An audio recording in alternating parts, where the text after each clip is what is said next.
বাড়িতে যদি মাছ মাংস কিছুই না থাকে বা সবজিও কোনো রকম যদি হাতের কাছে না থাকে, আলু দিয়ে এই রেসিপিটি বানিয়ে দেখতে পারেন। নমস্কার বন্ধুরা, আপনারা দেখছেন খাই খাই অনু রান্নাঘরের নতুন একটা রেসিপি।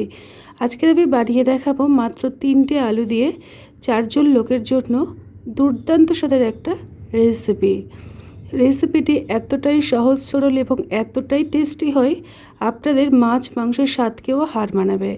রেসিপিটি তৈরি করার জন্য আমি এখানে 3টে ছোট বড় আলু প্রথমে ভালো করে ধুয়ে খোসাটাকে ছাড়িয়ে নিলাম। এবারে আলুগুলোকে কোনো রকমভাবে ছোট ছোট করে আমি কেটে নেব।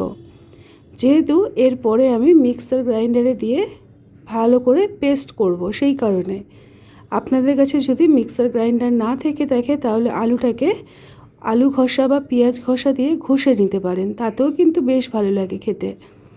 দেখুন, আলুগুলো সমস্তগুলোই একই রকমভাবে আমি কেটে নিয়েছি। এবারে একটা পরিষ্কার জলের মধ্যে দেখুন আমি দিয়ে দিলাম এবং বারে বারে জল পাল্টে প্রথমে আলুগুলোকে ধুয়ে নেব। আলুর একটা কষ থাকে, ওই কষটাকে ভালো করে বের করে দিয়ে পরিষ্কার করে আমি আলুগুলোকে ধুয়ে নিয়ে ফিরে এলাম। এবারে যে কাজটা করতে হবে, দেখুন আমি আগেই বলেছি একটা মিক্সিং জার নিয়ে নিলাম, তার মধ্যে অল্প করে আলু আমি দিয়ে দিচ্ছি, মানে যতটুকু হবে আমি সেই বুঝে দিয়ে পুরো পেস্টটা রেডি করব। একটা পাত্রের মধ্যে আলুর পেস্ট যেটা করলাম ওটা নিয়ে নিলাম, দিয়ে দিলাম অল্প একটু গুঁড়ো হলুদ, অল্প একটু লাল লঙ্কার গুঁড়ো, আর দিয়ে দেব স্বাদ মতো লবণ। লবণটা কিন্তু অল্প করেই দেওয়ার চেষ্টা করবেন। আর দিয়ে দিলাম অল্প একটু চিনি, দিয়ে খুব ভালো করে আলুর সাথে সমস্ত উপকরণ মিশিয়ে নিতে হবে। এরপরে আমি এখানে দিয়ে দেব 3 চামচ ছোলার বেসন। আপনাদের কাছে যদি ছোলার বেসন না থাকে তাহলে নর্মাল যে বেসনটা পাওয়া যায় ওটা ব্যবহার করতে পারেন, বা আপনারা যদি মনে করেন ডাল বেটে ব্যবহার করবেন তাহলে কিছুটা পরিমাণে ডাল ভিজিয়ে বেটে নিয়ে এই আলুর সাথে মিশিয়ে নিতে পারেন, তাতেও টেস্ট ভীষণ ভালো হয়। এই দেখুন আলুটাকে ঠিক এই রকমভাবে আমি রেডি করলাম। খুব একটা পাতলা থাকবে না, একটু গাঢ় ভাব থাকবে। এবার ঢাকনা দিয়ে এটাকে রেখে দিয়ে বাকি কাজগুলো করে নেব। রেসিপিটি তৈরি করব আমিষ পদ্ধতিতে, তার জন্য কিছুটা পেঁয়াজ আমি এই রকম বড় বড় করে কেটে নেব। আমি যেহেতু পেঁয়াজগুলোকে চপারে দিয়ে একদম মিহি করে চপ করব, সেই কারণে বড় করে কেটে নিলাম। আপনাদের কাছে যদি চপার না থাকে তাহলে একদম ছোট্ট ছোট্ট করে কুচিয়ে নেবেন। দেখুন আমি চপার মেশিনের মধ্যে পেঁয়াজগুলোকে দিয়ে দিচ্ছি।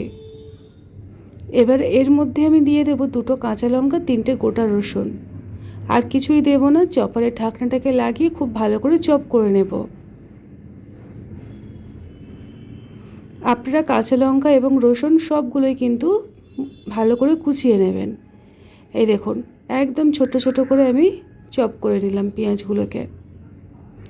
এতে করে গ্রেভিটা খুব ভালো মাখা মাখা হবে।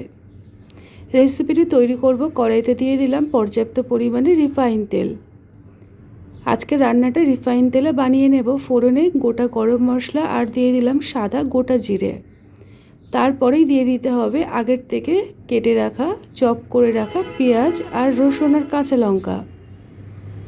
পেঁয়াজটাকে চেষ্টা করবে লালচে করে সময় নিয়ে ভেজে নিতে, আমিও এখানে লালচে করেই ভেজে নেব। তবে ভাজার সময় অল্প একটু চিনি দিয়ে দিলাম, এতে করে রান্নার কালার এবং টেস্ট দুটোই ভালো হবে। চিনিটা দিয়ে আরও বেশ কিছুক্ষণ আমি ভেজে নেব, যতক্ষণ না পেঁয়াজের গায়ে একটা ভালো বাদামি রং চলে আসছে। আমি আপনাদেরকে কিছুক্ষণ পরে পরে দেখাচ্ছি, তাতে করে দেখুন পেঁয়াজের কালারটা কি সুন্দরভাবে চেঞ্জ হচ্ছে। যখন দেখবেন পেঁয়াজটা ভাজা হচ্ছে তাহলে দেখবেন খুন্তির গায়ে বা কড়ার গায়ে লেগে যাবে। এবারে আমি এখানে দিয়ে দেব ছোট্ট চামচের 1 চামচ পরিমাণে আদা আর রসুন বাটা। এইখানে রসুনটাকে আমি গ্রেট করে ব্যবহার করেছি, আবার তারপরেও বেটে ব্যবহার করলাম, 2 রকমভাবে ব্যবহার করেছি। অল্প একটু জল দিয়ে মশলাটাকে খুব ভালো করে কষিয়ে নিতে হবে। জলটা দিলে কি হবে, নিচে লেগে যাবে না, স্বাদটাও কিন্তু নষ্ট হবে না। চেষ্টা করবেন অল্প একটু জল দিয়ে কষিয়ে নেওয়ার।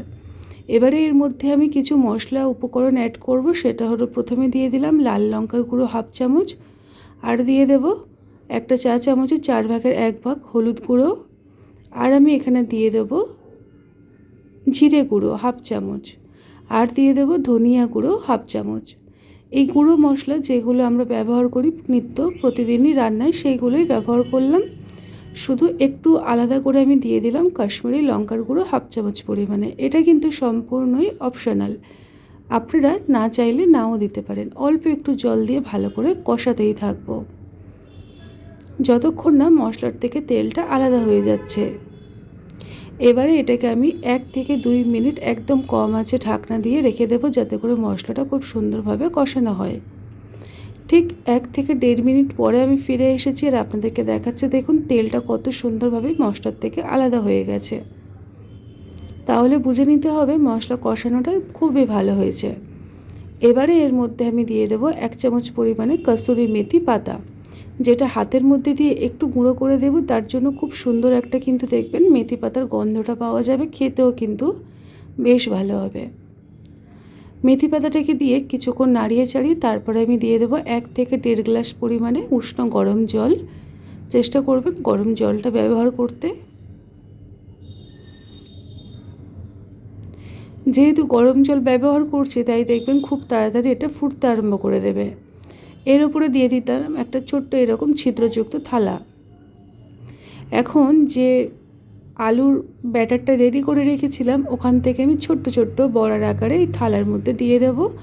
তাতে করে কি ঝোলটাও খুব ভালোভাবে তৈরি হবে আর ঝোলের যে ফ্লেভার সেটাও ওই বড়ার মধ্যে ঢুকে যাবে। বড়াগুলো খুব সুন্দরভাবে সুসেদ্ধ হয়ে আসবে। এই রকমভাবে আলুর রেসিপি বানিয়ে দেখতে পারেন। আলুর ঝোল, আলুর দম, আলু ভাজা, আলুর তরকারি অনেক রকমভাবে বানিয়েছেন, তবে আলু দিয়ে যদি এই রকমভাবে রেসিপি একবার বানিয়ে নেন সবাই দেখবেন অবাক হয়ে যাবে আর তারা বুঝতেই পারবে না যে এটা আলু দিয়ে আপনি তৈরি করেছেন। আমি এখানে 5 মিনিটের মতো কম আঁচে ঢাকনা দিয়ে রেখেছিলাম। তারপর ঢাকনাটাকে খুলে আপনাদেরকে আমি দেখিয়ে দিচ্ছি, দেখুন বড়াগুলো কত সুন্দরভাবে সুসেদ্ধ হয়েছে। এগুলো জমাট বেঁধে যাবে দেখবেন। তারপরে আমি এগুলোকে নামিয়ে নেব আর ঝোলটা দেখুন কত সুন্দরভাবে গাঢ় হয়ে গেছে। এবারে যে বড়াগুলো আমি রেডি করলাম সেগুলোকে সমস্তটাই ঝোলের মধ্যে দিয়ে দিতে হবে। এই রেসিপিটি এতটাই টেস্টি হয় মানে আপনাদেরকে আমি বলে বোঝাতে পারবো না। একবার হলো এইভাবে আলুর রেসিপি বানিয়ে দেখবেন। সবসময় সবজি খেতে না ইচ্ছা করলে মাঝের মধ্যে আলু দিয়ে এই রেসিপিটি চটপট বানিয়ে নিতে পারেন। সবার শেষে আমি দিয়ে দিলাম স্বাদ মতো লবণ আর আমি এখানে দিয়ে দেবো কিছুটা ফ্রেশ ধনেপাতা কুচো দিয়ে মোটামুটি 1 মিনিটের মতো ফুটিয়ে নেব। আর বেশি ফোটাবো না, তাহলে বড়াগুলো শক্ত হয়ে যাবে। আমি এখানে ঠিক ঘড়ি দেখে 1 মিনিট ফুটিয়ে নিয়েছি। তারপর ঢাকনাটাকে খুলে আপনাদেরকে আমি দেখাচ্ছি, দেখুন আজকের আমাদের আলুর রেসিপি একদম পারফেক্টভাবে তৈরি হয়ে গেছে। এবারে আমি গ্যাসের ফ্লেমটাকে অফ করে দেব, দিয়ে 5 মিনিট স্ট্যান্ডিং টাইমে রাখবো। তারপরেই আমি গরম গরম সার্ভ করে নেব আজকের আমাদের দুর্দান্ত স্বাদের আলুর রেসিপি। একদম নতুন এবং ভিন্ন স্বাদের। একবার হলেও বানিয়ে দেখতে পারেন, তারপরে আমাকে কমেন্টস করে জানাবেন রেসিপিটি আপনাদের কেমন লেগেছিল। এই রকমই নিত্য নতুন ঘরোয়া রেসিপি পেতে খাই খাই অনুর রান্নাঘরের চ্যানেলটিকে সাবস্ক্রাইব করে পাশে থাকতে পারেন। আজকের মতো এই পর্যন্ত।